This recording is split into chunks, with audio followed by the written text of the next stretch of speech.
This is Kevin Pruitt with Rising Tide Startups, and my guest today is Nick Petros. Nick, thanks for joining us all the way from South Florida. Great to be here. So tell Rising Tide listeners a little bit about Nick Petros. Yeah, for sure. So I've done startups for the first 8 years of my career. Got started in e-commerce. Was actually there for an acquisition and got the startup bug from that. I had no idea that you could sell companies. I thought when you went into business, you stayed with the same company for your whole life. That's what my parents did. That's what I assumed I was supposed to do. But jumped from company to company, raised a bunch of money for the second one, ran a big fintech launch, got hired to lead growth for the third, which wound up being the largest and fastest growing of its category ever. And then started consulting because it was so much fun. I wanted to work on 10 or 12 different startups at the same time, and now we've got 18. Um, so exposed to a lot of businesses. I've probably made every single mistake in the book, which I wear as a badge of honor because I won't make them again. And love building things. That's kind of me. Well, it's amazing if you actually can stick to that life mantra that says, I will not make the same mistake twice, because I'm afraid the mere mortals like myself, we tend to repeat mistakes over and over and over again. So I would love to be able to stick to that. But so dive a little deeper. So give us a little background, like where you're from, education Yeah, background, family. yeah, Let's yeah, paint yeah. the So full first, picture. so I grew up in Rhode Island, the massive state in the Northeast. Yeah. One big Um, city, and it's Providence, and then all its yeah, suburbs. yeah, yeah. Yeah, so Providence, great food. Rhode Island, great boating and great food. Um, went to school to sail. Wound up not sailing when I got to school. Majored in social science and Spanish. I wanted to be a copywriter when I graduated, but got out of school in '09, and I had not a very impressive transcript and no advertising experience, and no one would hire me. Um, so I finally landed a sales job at that e-commerce startup and um, convinced the head of acquisition marketing to bring me onto his team after about 6 months, and absolutely fell in love with it, which my parents and brothers still refuse to believe because it's all math based. But I was the worst math student in the history of the world. Um, but crushed it. I mean, we built a $5 million revenue channel in 8 months, um, basically from scratch. Put the company in a good place, and it became kind of addictive. It was like video games, not work. Make the charts go up. Absolutely. So what was the specific industry that you were in with e-commerce? Yeah, so that was a daily deal site. Okay. Yeah, so it was Kind of back in like the days of Groupon yeah, meets, yeah, okay, meets it was just like QVC Groupon. or something. Yeah. It was that same time. That whole company was amazing. Like I was a fourth guy in the sales team, and they managed to grow to, I think it was like 100 people there a year Wow. and a half after I started, and just seeing the way they grew, how fast they grew, how smart the people around us were. Um, it's kind of addictive when you realize you can move that fast on something you don't want to slow down. It's like going to work every day in a startup documentary. Yeah, yeah, exactly. So, Cool office, a lot of young people, that sort of has thing. lots of brick, lots of exposed brick, and nobody has Yeah, an in the office. You're all basement. out in the kind of a common area, and Yeah, great coffee. yeah, All the above. yeah. So kind of transitions from that. So that was that in Boston, or was that in the Boston area that where Yeah, yeah. you were So working? north of Boston, I was in Wakefield. I then went to work for a company downtown Boston on Newbury Street. That was a fintech company, alternative payments. That was really cool, and I wound up running their consumer facing launch. Um, Fun fact: I was actually in Boston for what we call Snowmageddon. My first full year there, we got I think 102 inches of snow in the Wow. winter, which is fun walking downtown with snow piles like taller than your head. Yeah, that's Uh, incredible. so I was right in the city for that, and then went out to Watertown for a vertical social network, and was there for I think 4.5 years. That was my longest stint before consulting started, and now it's project to project to project. So the consulting thing, did you start that on your own, or did you start with somebody, or were you working for a consulting firm, or how'd that start? Yeah, yeah. So it was kind of backwards actually. I left and against the advice. This is me making every mistake in the book. Everyone told me to bring on a team. They told me not to try to do things myself, and I'm stubborn, so I decided to do it myself. Took on 2 projects at the same time. So 2 different companies wanted me full time, but I took them both as contracting relationships, and quickly got overwhelmed, and wound up bringing in contractors to help support little pieces of the work we Mm-hmm. were doing. No, I started consulting on my own. It blossomed into its own thing because we kept getting so much work, and I kept hiring contractors that we wound up organizing into a team and bringing folks on full Mm-hmm. time. And it's something different. We wanted to just do the digital marketing thing, but one, we're not that good at it. We're good at designing like ecosystems for businesses to grow into. Right. We work with, I can't name them, but we work with 2 of the best digital marketing firms in the country, at least from my perspective. Mm-hmm. But what we do is it's ecosystem building. So a business wants to grow, they can advertise to grow, they can hire a bigger sales team to grow, or they can do what we do and look at what they're selling. And usually businesses are focused in one like key niche area that they scale really well and execute Right. against really well. And they can maybe, with us, find a new area or a new persona, or a new way to position what they're doing, that doesn't really require them to make infrastructure changes, but opens up a whole world of new opportunity, and is de-risked because they have us as this nomad team going after it. That's relatively low overhead and low risk because Sure. we can be shut off. Yeah. And very agile, Yeah. able to pivot and kind of on a dime. So did you Yeah. one question that came to mind as you were talking, I mean, did you come to a point where you almost saw yourself as unemployable? You thought, I'm going to have to kind of do this on my own because I'll have a tendency to change jobs every 12 to 18 months or something like that. Yeah. Yes and no. I was, to answer it the other way, I'm kind of like the bane of business leaders' existence when I'm in house, because I'm always trying to push us into something new. And I'm very passionate about the things that I think are right. That's probably why Yep. I make so many mistakes. I really want to try, and I want to try now. But I was always the guy saying, hey, like, this is working. Here's our feedback. Let's iterate the whole business to address that feedback. Mm, And that's where the consulting firm came from, sure. because there's this story. This is from home back in Rhode Island, family related. We had this Irish Terrier growing up, and he was obsessive compulsive. We had this big backyard with stone walls going around the yard, and his name was Sparky. And he used to, like, every time he'd see something in the yard, he'd flip out like a normal dog, except he was obsessive compulsive. So there was a gap, like a farm gap in the wall to the right, and he had to run through that gap before he'd go investigate whatever he saw in the yard. And there'd literally be times where he'd flip out, we'd open the door, and there'd be like a deer or a cat or something in the middle of the yard, and he'd run screaming by the cat, looking at it, straight to the gap in the wall, and then he'd be able to circle around and check out the cat. And honestly, I think that's the way a lot of businesses operate. Like, they have their niche, and they crush it, and their sales team's predictable, and their quarterly goals are hit.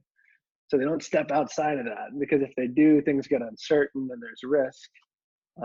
And that's where what we're doing can be super valuable, because we're nutty and we don't have to go to the wall. Right. We can venture right into the middle of it and see what happens. And I mean, you're not bringing baggage into the equation. I mean, it's like, you're seeing it from a fresh set of eyes, a fresh perspective, that it's hard for them to get out of their own way sometimes because of, Yeah. their history and like I said, baggage. But so if you and I are jumping on an elevator, we're going to go up 10 stories in the next, say we got 30 seconds to get there. Give me your elevator pitch on your services. Yeah. So we're a de-risked way to increase sales and drive more revenue for your business, by opening up either new market categories or sales channels into new personas for your business. That's our light speed pitch for 10 stories. So what's the de-risk part of it? Well, we're not headcount. We're not making you marry us for 7 months, 8 months. Projects start at 3. We can usually demonstrate some kind of traction inside of that window. And the way that the team is structured, I mean, there's 42 hands we can put to work. Hmm. And we operate as an agile team, kind of like a software development team. So we can put like 6 or 7 people on a project to get it going and get it moving. And then once it's stable, pare down to maintain and operate and scale, which just makes us like real cheap, real efficient, low risk, because if we're not working, you can shut us off, and high opportunity because you don't know what's out there until you try it, right? It's kind of like consulting sprint meets hackathon weekend. Yeah, exactly, exactly. And we just took on a client, unbelievable company, super successful. And we were running through their numbers, and we have they're a software company, and they can sell virtually. And we have a professional services firm, in-person brick and mortar organization in a small geographic area, that's spending a third of what the software company is spending, for customers that are, what are they, 27 times as valuable. Wow. So we're talking tens of thousands of dollars per customer for the brick and mortar versus the software company. Hmm. Um, and I think it's just because same old, same old. Like they started 10 years ago, they had a niche, they Yep. stuck with that, and today everyone's doing what they're doing. Exactly. So just by sidestepping, we can create a lot of upside for them. So tell me so when was this transition? When did you transition from, into the consulting side of things and kind of go out on your own? Yeah. So we're in-house at the network. Um, so many startups start with vanity metrics because you need to put up some flashy slides and, Yeah. and Got to have the top line stuff dashboard going there for you got to pump up to the team. raise your money. And we had it. We had it on the wall. We had a huge 60-inch TV with our growth numbers. Made us feel important every day. But like every startup, at some point you got to make money. Yeah. Like, you got to stop raising and start making money. And that was a bit of a mad sprint, and it took a lot of my focus away from the top line growth, and pushed it into like, how do we drive revenue and turn this into a real viable business. And what was really fun about that was, after understanding what the core product was and the value of the core product to business, translating it externally and turning it into revenue is fairly simple, because we understood the values. They were our values, and explaining how leaning on us to drive that value to external customers is dramatically simplified. So after doing that for like a year and a half, we had some pretty solid success. And my role had become more of a consulting type role, even though I was in-house. So it was kind of one of those, okay, there's 2 opportunities I can take on. I'm already kind of doing this in-house, so I think I can do it on my own. Let's give it a whirl and see how it goes. And that And was how long ago? 2017 November officially. Okay. So you're coming up on 2 years full Yeah, time. So yeah. give me kind of one of the biggest lessons, or maybe one of the biggest hurdles you've overcome, or Yeah. aha moments in that 2 year period. Yeah. So about the time I realized that we weren't going to be a digital marketing agency because we weren't as good as the other guys, um, I realized that protecting your bottom line is really important. I took on, I think we had 24 people by March of 2018. Wow. Which is way too big, and everyone was on more or less a fixed salary. It wasn't indexed to the work they were doing. That's explosive Uh, growth. well, yeah, it's a lot of growth. For a small startup, that's a lot of growth. Yeah, yeah. I granted international contractors, so the headcount cost wasn't great, but for me, it was a lot of money, Mm-hmm. and our revenue could kind of barely support it. So we forced ourselves into this situation where we had to like make cuts or adjust or take on work just to sustain the team, Right. which really took focus off of the quality of work, and forced focus into like areas of growth and sales that didn't make sense. Said more practically, I think anyone starting a business or trying to generate revenue looks for the low hanging fruit. Mm-hmm. And the big lesson, well, in addition to not hiring too many people, the big lesson for me was the low hanging fruit isn't often the most valuable fruit. Finding people who want to sign a contract or a retainer tomorrow, comes with a lot of baggage. Yeah. There's a reason why they're ready. They've been burned before, or they've been unbearable to work with for someone else and they're desperate. That creates more headaches than it's worth. And I put myself into a situation where it was that guy Mm-hmm. and I was Right. taking on work from that guy. which wasn't a lot of fun. But I had to make the mistake to learn the lesson. So Well, it I'm happened. having trouble kind of framing this question, but as you were talking, so you can attack this however you really want to Yeah, attack it. So I'm going to maybe ask it two or three different ways, and yeah, as a good politician, you just get to pick the one and then answer whatever you were going to answer anyway. But yeah, so I part of me is thinking that you have a little bit of a hurdle explaining to a lot of companies even what you do and yeah, how that's an added value. The for sure. second part of that question is kind of related, is what do companies have to overcome to really see value in your services?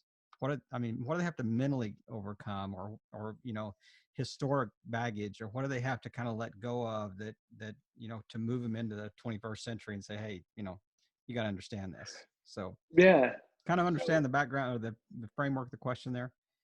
yeah, yeah, I think I generally understand.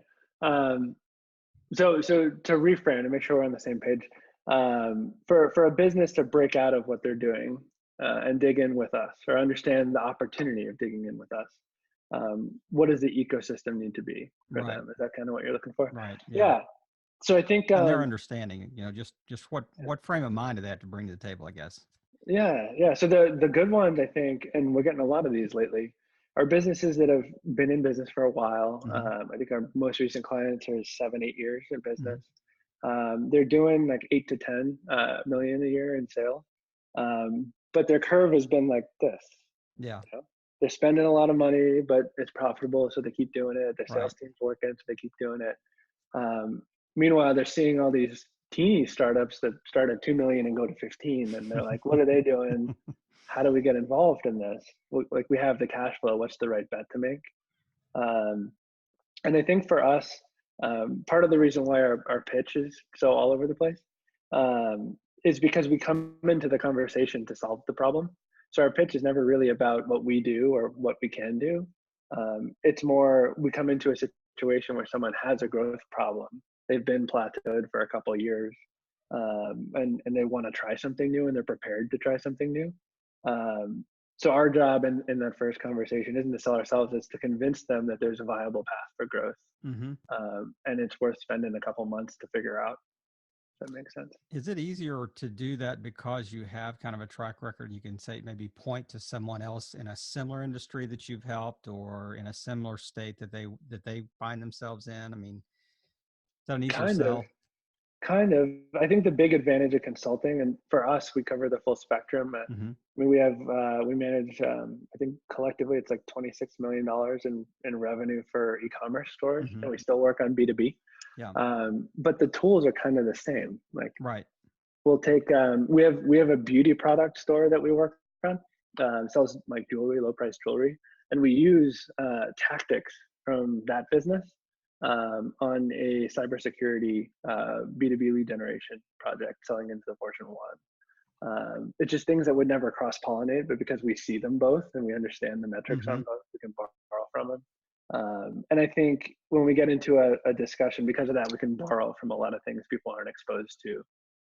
The B2B guys get excited about the B2C tactics, and vice versa. The B2C guys all look up at the B2B guy. Exactly. Yeah. And Yeah, and see themselves as completely different. They do have different audiences, but there are business universals. There are, yeah, and even from industry to industry. But what this is a really broad question. You can kind of take this whatever direction you see, but yeah. what are some of the trends that you're seeing developing in this space, and what do you how are you seeing some of the businesses transition and kind of adapt themselves to meet this new normal? Yeah, yeah. So I think everyone is getting choked out of advertising. So I think Unpack that a little bit. 4 or 5 years ago, Facebook started leaning into performance, and since then has come to dominate, all of advertising spend. So it was Google and a bunch of little platforms that people would spend money on. Then Facebook came and consumed all of that other budget. So now it's Facebook and Google. I think Facebook's a little bigger. Um, and today, both of them are increasing their own revenues and profits by squeezing the merchants that they work on, Mhm. because they have access to all the data. So, for our professional services customer, Google knows exactly how much all their customers are worth, and Facebook knows every cent that our e-commerce stores make, so they can very slowly increase costs, and margins just go down. So I think to succeed, whether it's B2B, B2C, finding a way to break yourself out of one of those big channels. I mean, Amazon's the worst. Amazon controls your entire funnel if you're in there, and use disparate platforms to reach out, at least digitally. Creates a ton of upside for businesses because the platform only sees a piece of your engagement, Exactly. and they have no influence over what you're making.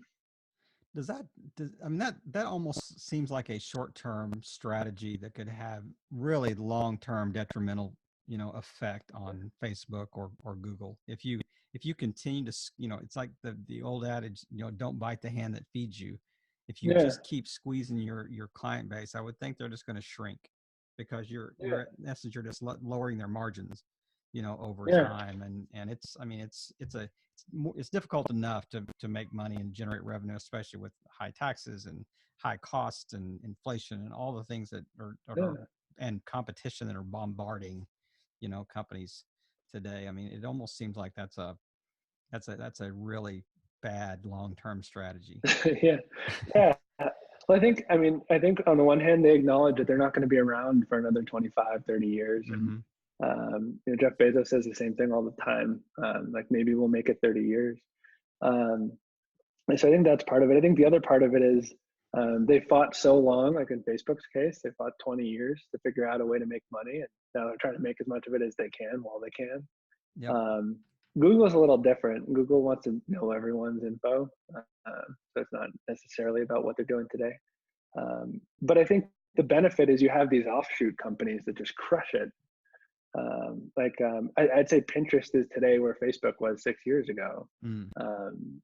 They don't understand what their ROI is yet, so it's super cheap to advertise. And Mm-hmm. you have alternative advertising channels coming live. And then on the actual human side of business, suddenly it's really cool to be a face-to-face salesperson again.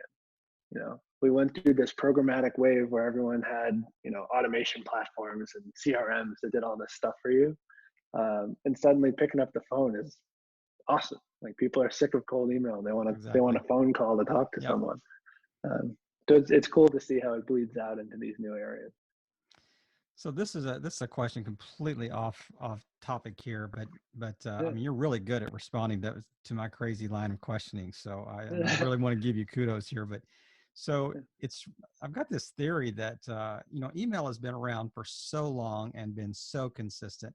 What does email 2.0 look like in your opinion?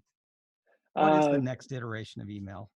Okay, so I'm going to plug a company that I promised a testimonial to and never wrote it. So you're a Mac guy because we had our FaceTime issue, but they're called Spike Mail. And what they're doing is they're launching them. Yes. Oh, is not the best platform? Me and 3 other people. I haven't transitioned completely because it's so unique, but I love the concept. Go ahead and unpack it. Sorry. Yeah. So I mean, it's conversational email, right? Yeah. It's true threading. It's based on the human. It's very easy to see who said what. It organizes itself fast. Search is blazingly fast. Yep. Yeah, I have 9 operational email addresses in it, and it's just as fast as having one. But I think that's where email goes on the client side. Mm-hmm. I don't think the tech is dead, though. I think the actual system is going to continue to be the bedrock of business for at least another decade. It's kind of foolproof. Your text is there, your history is there. Yep. It's going to be tough to disrupt that one. Text won't replace it. Yeah, and that really is kind of text messaging meets email in the that new platform you talked about. But I'm just interested to hear kind of what your thoughts are on that, the next iteration, because it really has been consistent for 25 years. I mean, almost 30. I mean, but it works. I mean, platform. It's a utility. I think Facebook is a utility too. There will always be a Facebook. It won't be the advertising platform it is today, but I don't think we'll ever stop using that as the way to see what our friends are doing. Be careful. I mean, there were a lot of people banked on MySpace. Yeah. But they were never utility. Like, my grandparents had MySpace.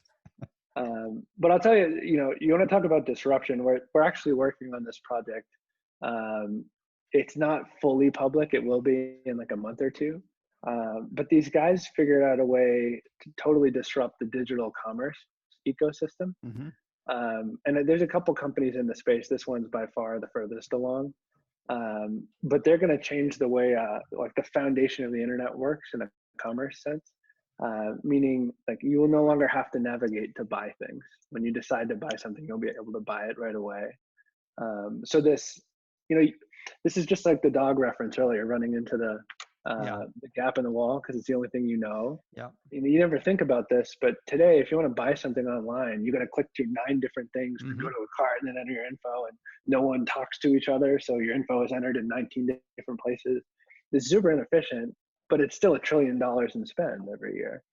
Um, what these guys are saying is like, okay, there's 4 or 5 pockets of the internet that people buy in today, but browsing is like 98% on other sites and other platforms and other properties. What if we take the commerce and put it there and create something super secure, mobile, like a hashed identity, so you're not entering information all the time, and make it as easy to shop across the internet as it is to shop across a mall. Um, so that's coming soon. I think that's going to be the next boom that'll change the way we buy stuff, kind of like Amazon Kind did. of in the, I mean, and I'm using these terms, you know, in a highly uneducated manner. So I mean, there's that caveat. But is that almost like a Yeah. blockchain technology applied to? Oh yeah.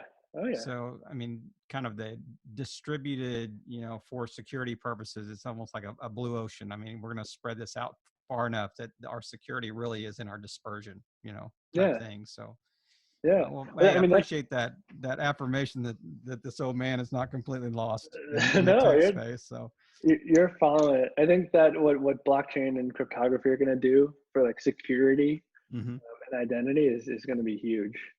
It's barely scratching the surface today. yeah, no question, no question. But I am losing money on Ethereum. So other than that, I kind of have a blockchain bad taste in my mouth right now, but Yeah. or crypto bad taste. But let's transition a little bit here, take a little deeper dive. I'm just kind of want to get in your head a little bit more, and just from a personal standpoint, just is there somebody like online that you would really look to that has kind of, you know, been a little further down the road? You said that's really somebody that has inspired me.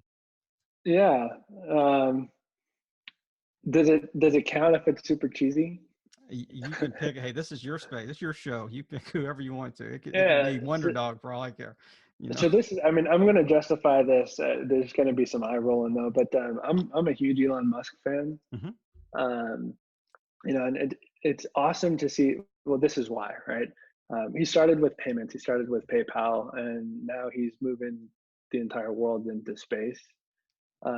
What's admirable about him um, is he feels the need to change things and has the hmm willpower to try, and he doesn't really wait for permission. So I think that ties back to our business. We're helping open doors into new spaces by having the courage to try. Yep. But I think one thing I've learned, I guess, over the course of this business, is that the greatest wins are like right on the other side of like failure and abject Mm. mistakes. And I think once you realize that, pushing through isn't so hard. Yep. um, and I think looking at him helps you see what it can lead to.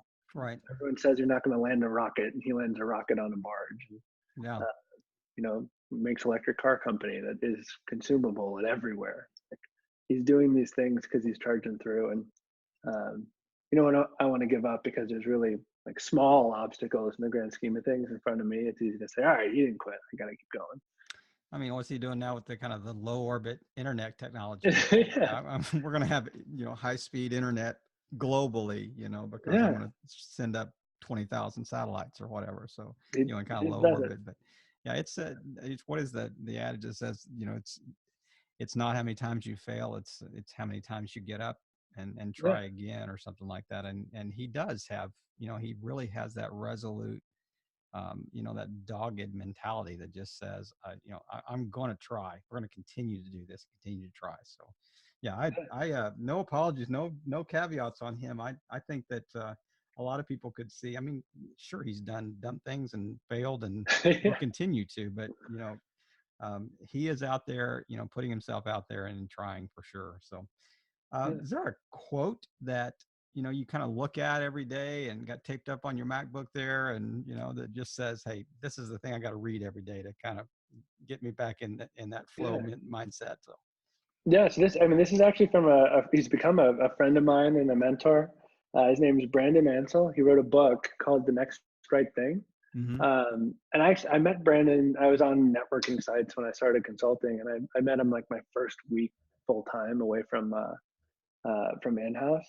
And that's what we talked about. We spent a half an hour talking about how growing businesses isn't about getting it all right or having your plan bulletproof or even finding the right people. It's about optimizing your time. And I think that's what his book is about. Like always, focusing on the next right thing. Um, and this is where the dog analogy is perfect. It's easy to bury yourself in things or bury yourself in work and put your head down and ignore something that you really should be dealing with. But if you make a point like every day to start with like what's the most valuable thing for me to do hmm now, like what do we need? It's amazing how efficient your time can be used. You can grow things real fast that way. sure. Is that kind of the idea to eat the frog? I'm Have not you familiar with that heard one. that? And I don't, I cannot remember who said that, but it is taking the most important task of the day. It's, the first thing you do is you eat that frog that is in front of you. That is, the thing that most distasteful, the most Oh difficult, the yeah, thing you want to put off to the end of the day or keep hitting snooze on the calendar so it goes to tomorrow type thing. But you eat the frog. But it really is, it's kind of like the one thing, the book talks about. I mean, what is that one thing, or that the most important tasks, kind of, Charles Duhigg's Getting Things Done. I mean, what are the most important things you can do that have the highest ROI, yeah. that are really aiming at the revenue side of things. So Are you um are you following the Jordan Peterson drama in Canada?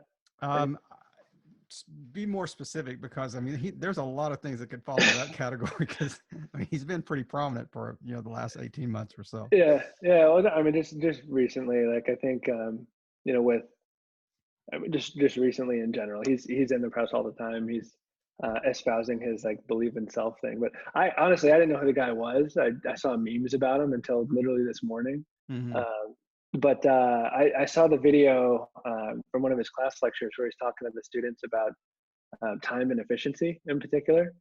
And he breaks down for someone like how many hours they spend per day on YouTube and what that could mean for them financially if they put it into something productive.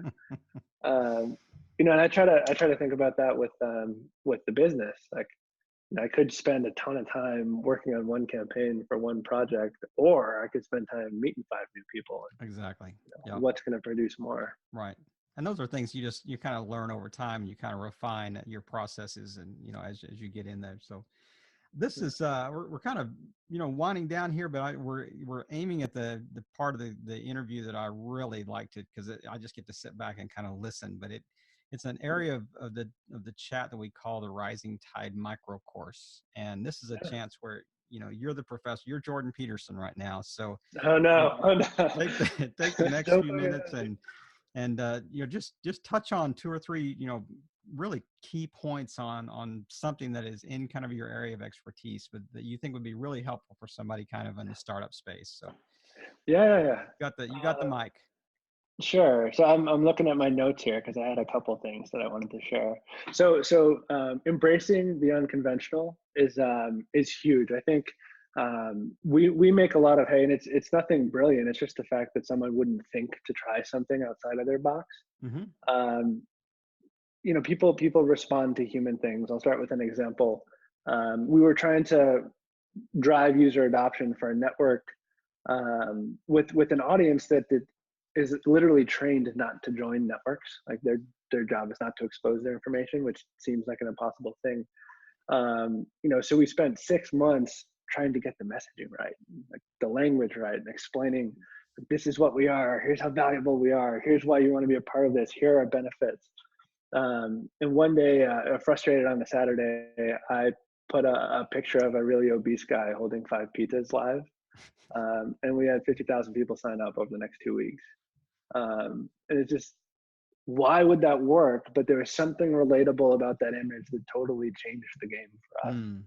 Um, we had another one. So with the consulting company, we launched this fitness business, and it's a huge category, massive business category, B2B and B2C side. And Mm-hmm. we thought it was going to be all about self-help and self-improvement and empowerment and motivation, and vegetables are what made the company go crazy. For some reason, when people saw food, they wanted to be a part of this business.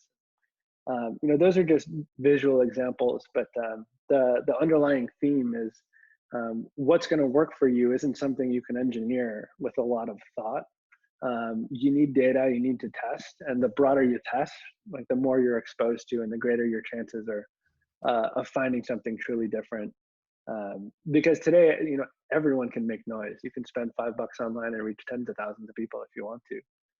So everyone has the same reach you do. Your ability to drive business and create opportunity to grow and sell more lies in your ability to connect on a different level and create an opportunity to transact. So that's the advice. Try something new and different. Try it a lot. You'll be surprised what you find. And what a great, concise micro course. And let me do a kind of a rough rehash. I mean, as I was listening to you, I mean, it was, test often, test broadly, Yeah. hear what your clients are saying, and be able to respond based on those. It's more than A/B testing. It really is just kind of data driven, Yeah. strategy at the end of the day. Is that a good synopsis of what you were getting at? Yeah, no, it's a great synopsis. I cringe at data driven because everyone says they are and no one really is. Uh, but yeah, definitely measure everything you can. Really react to it and feed the machine. You'll be surprised what it'll show you. Well, that is an amazing, because it is so applicable to virtually anything. I mean, Yeah, as long as you can get good metrics, as long as you can get good, data that would support, what you've tried, and you're monitoring that data, it's almost foolproof, because I mean, we can go on gut instinct, and we can go on guesswork, and we can go on every other, measuring, I guess, variable out there, but you know data is kind of impersonal. I mean, it has no stake in the game. It's just responding to the question that you've asked. So yeah. I really love that, and just like I said, it is so applicable to virtually anybody at any stage as they're listening. That's the quote of the podcast. Data has no stake in the game. That's real. That should be the point of advice. That's a good one. You're free to use that and copyright. You can make T-shirts for your team tomorrow. That's right. I have no stake in that game either. That's right. That's exactly Yeah. right. That is not copyrighted. So, and as we wrap up today, is there anything that we haven't touched on that you would love to tell our audience, or just share with us, or?